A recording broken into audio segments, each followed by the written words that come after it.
हमारा पहला प्रश्न है, आखिर भगवान राम ने क्यों किया था भगवान शिव से युद्ध। रामायण व रामचरितमानस के जरिए भगवान राम की कहानी सभी ने सुनी व पढ़ी होगी, लेकिन क्या आप जानते हैं भगवान राम के जीवन में एक ऐसा समय आया था जब उन्हें भोलेनाथ से युद्ध करना पड़ा था। भगवान राम के जीवन से जुड़ी कहानियों के बारे में आप सभी ने सुना होगा। भगवान राम ने अपने जीवन काल में लोगों को धर्म का मार्ग समझाया और अधर्मियों का नाश किया। लेकिन क्या आप जानते हैं कि भगवान राम के जीवन में एक ऐसा समय आया जब उन्हें अपने ही आराध्य भगवान शिव के साथ युद्ध करना पड़ा। आइए जानते हैं इससे जुड़ी पौराणिक कथा के बारे में। भगवान राम और शिव का युद्ध। धर्म पुराणों के अनुसार अश्वमेध यज्ञ के दौरान भगवान राम और भगवान शिव के बीच युद्ध हुआ था। पौराणिक कथा के अनुसार भगवान राम ने अश्वमेध यज्ञ किया और इस यज्ञ के अश्व को कई राज्यों में भेजकर राज्यों को श्री राम की सत्ता के अधीन किया। इस दौरान यज्ञ का अश्व देवपुर पहुंचा, जहां के राजा वीरमणि थे, जिनके पास भगवान शिव का आशीर्वाद था, क्योंकि उन्होंने तपस्या कर अपने आराध्य भगवान शिव की आराधना की और उनसे वरदान मांगा था कि वह राज्य की रक्षा करे। ऐसे में देवपुर की रक्षा स्वयं भगवान शिव करते थे, इसलिए कोई भी उस राज्य पर आक्रमण करने का साहस नहीं करता था। जब यज्ञ का अश्व राजा वीरमणि के राज्य में पहुंचा तो राज के पुत्र रुद्रमांगदन ने अश्व को बंदी बना लिया। ऐसे में युद्ध होना तय था। भगवान शिव ने अपने भक्त को जब मुसीबत में देखा तो राजा वीरभद्र की मदद के लिए नंदी और भृंगी सहित अपने सभी गणों को भेज दिया। ऐसे में युद्ध के दौरान एक तरफ भगवान राम की सेना थी और दूसरी ओर भगवान शिव की सेना थी। युद्ध में वीरभद्र ने राम सेना के पुष्कल का मस्तक काट दिया, वहीं भृंगी ने श्री राम के भाई शत्रुघ्न को बंदी बना लिया। इसके बाद हनुमान जी भी नंदी के शिवास्त्र से पराभूत होने लगे तो उन्होंने भगवान राम को याद किया। अपने भक्तों की पुकार सुनकर भगवान राम अपने भाई लक्ष्मण और भरत के साथ वहां पहुंचे। फिर उन्होंने शत्रुघ्न और हनुमान जी को शिव गणों से मुक्त करवाया और शिव गणों पर धावा बोल दिया।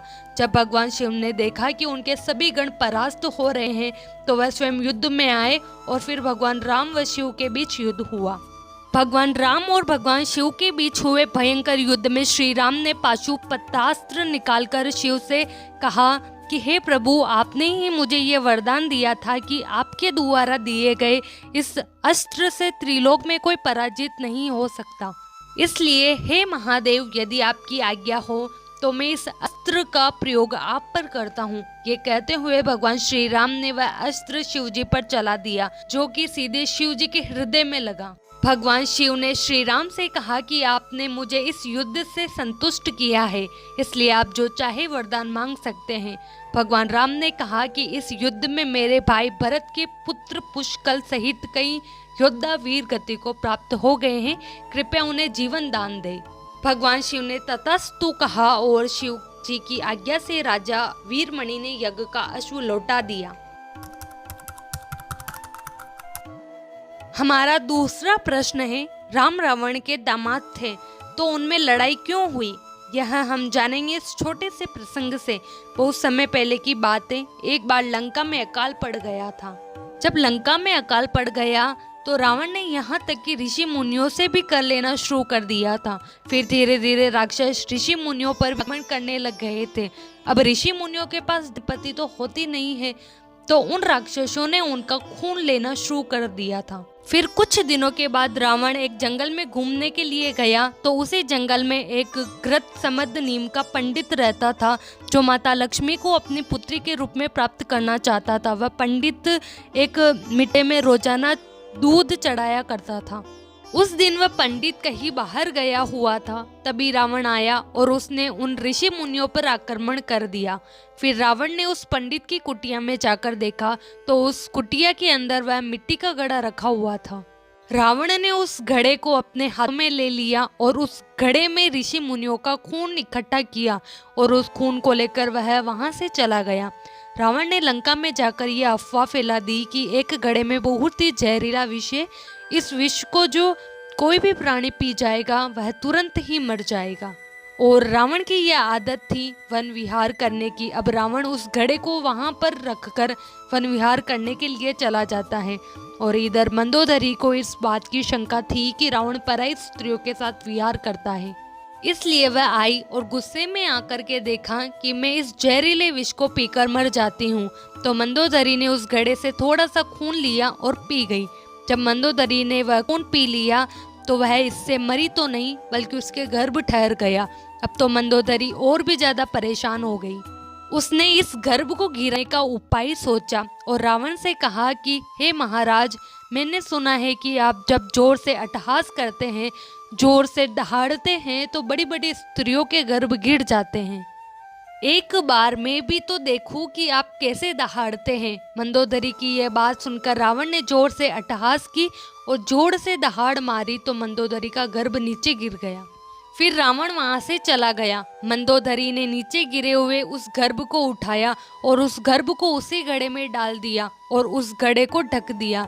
2-3 दिन बाद भविष्यवाणी हुई कि अगर यह घड़ा इसी राज्य में रहेगा तो यहाँ पर भयंकर आपदाएं और अकाल पड़ेंगे, इसलिए इस घड़े को ले जाकर कहीं दूर जमीन में गाड़ दो। जब आकाशवाणी हुई तो रावण ने सोचा कि राजा जनक का जो राज्य है मिथिला, वह बहुत ही समृद्धशाली है, मैं उसी राज्य में इस घड़े को गाड़ दूंगा। फिर अगले दिन रावण उस घड़े को लेकर रवाना हुआ और मिथिला नगरी पहुंच गया। वहां फिर जाकर उसने उस घड़े को राजा जनक के बाग में गाड़ दिया। उस घड़े को वहां गाड़ने के बाद रावण वापस अपनी लंका नगरी आ गया। फिर धीरे धीरे राजा जनक का वह बाग जो हरा भरा था, उसमें अनेक प्रकार के पौधे लगे हुए थे, वह सभी सूखने लगे और धीरे धीरे करके वह पूरा बाग सूख गया। राजा जनक ने जब यह देखा कि उनका हरा भरा बाग अचानक ही कुछ ही दिनों में सूख गया तो वह आश्चर्य में पड़ गए। राजा जनक का वह बाग सूखने के बाद धीरे धीरे चारों तरफ की हरियाली सूखने लगी और मिथिला नगरी में भयंकर अकाल पड़ने लगा। चारों तरफ भूखमरी फैल गई। मिथिला नगरी की प्रजा भूखे मरने लगी। उस अकाल को देखकर चारों तरफ लोगों में हाहाकार मचने लगा। न तो खाने के लिए लोगों के पास अन्न रहा और न ही पीने के लिए पानी रहा। मिथिला नगरी में जितने भी ताब, बावड़ी और सरोवर थे, सब सूख गए। पशु पक्षी भूख के मारे तड़प तड़प कर मरने लगे और जो बचे हुए थे वहां से इधर उधर भागने लगे। फिर एक दिन मिथिला नगरी में राजा जनक के पास ऋषि वशिष्ठ जी आए और उन्होंने राजा जनक से कहा, हे राजन, अगर आप यहाँ पर हलेष्टि यज्ञ करवा दे तो आपका राज्य पहले जैसा हो जाएगा। आपके राज्य में पहले की तरह खुशहाली ही खुशहाली आ जाएगी। फिर से आपकी नगरी आबाद हो जाएगी और किसी चीज की कोई कमी नहीं होगी। फिर राजा जनक ने ऋषि वशिष्ठ जी के आदेश का पालन करते हुए हलेष्टि यज्ञ के दौरान स्वयं हल चलाया था। जब राजा जनक हल चला रहे थे तो हल्का अग्रभाग, जिसे सीत कहते हैं, हल्का अग्रभाग उस घड़े में अटक गया और जैसे ही उस घड़े में अटका तो राजा जनक ने उसको खींचा तो उसमें से एक सुंदर लड़की निकली, चिता ही थी। सीत जो हल्का नुकीला भाग होता है, उसकी वजह से ही उस लड़की का नाम सीता रखा गया था। फिर उसी दिन से अकाल समाप्त हो गया और राजा जनक का राज्य पहले की तरह खुशहाल हो गया।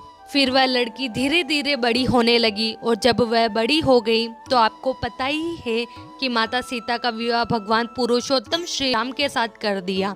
लेकिन माता सीता के विवाह से पहले एक दिन रावण राजा जनक के दरबार में आया था और उसने माता सीता जी का हाथ देखा और हाथ देख कर के कहा कि यह लड़की तो साक्षात मेरा, क्योंकि एक बार यह लंका जाएगी और इसका जो पति होगा वह मुझे मार डालेगा। इसके साथ ही संपूर्ण लंका नगरी का विनाश हो जाएगा। ऐसा देखकर रावण वहां से चुपचाप लंका नगरी को चला गया। लेकिन रावण माता सीता की सुंदरता पर मोहित हो गया था। जो माता सीता थी वह असली पुत्री तो रावण की ही थी। वह मंदोदरी के गर्भ से पैदा हुई थी। राजा जनक तो उनके पालनहार थे, इसलिए राम रावण के दामाद हुए। अब राम और रावण में लड़ाई क्यों हुई? लड़ाई इसलिए हुई क्योंकि रावण ने माता सीता की हस्तरेखा में पहले ही यह देख लिया था कि मैं इस कारण से मरूं, इसलिए उनमें लड़ाई हुई। और वैसे भी भगवान को उन राक्षसों का नाश करना था, क्योंकि रावण भगवान विष्णु का एक गण था। भगवान को उसका उद्धार भी करना ही था। हमारा तीसरा प्रश्न है, सीता थी लक्ष्मण की बहन तो भौजाई कैसे हुई? अब यह तो आपको पता ही है कि सीता जी लक्ष्मण की भौजाई थी, लेकिन सीता जी लक्ष्मण की बहन कैसे हुई? हम जानेंगे इस प्रसंग से कि लक्ष्मण जो थे वह शेषनाग के अवतार थे। आपको पता ही होगा कि लक्ष्मण सहस्त्र फन थे।